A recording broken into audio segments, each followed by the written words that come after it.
ঈশা, চল আমরা পালাই যাই। আজকে আর কেউ আটকাইতে পারবে না। আজ তো অনেক দেরি করে ফেলাইছো হায়দার। দেখ, আমি অনেক টাকা নিয়ে এসছি, এখন আর কোনো সমস্যা হবে না। তোর বাবারে দেখ না, তোর বাবার চাইতে অনেক বেশি টাকা আছে আমার কাছে। দেখ না, এই দেখ অনেক টাকা আছে আমার কাছে।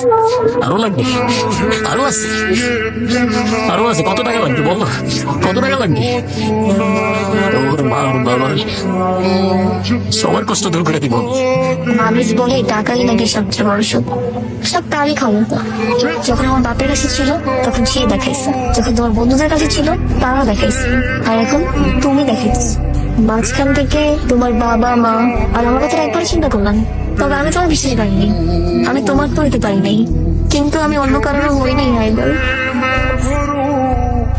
उन्हें तेरे संग भरो, चाहे जो हो रास्ता उस तेरे संग चलूं।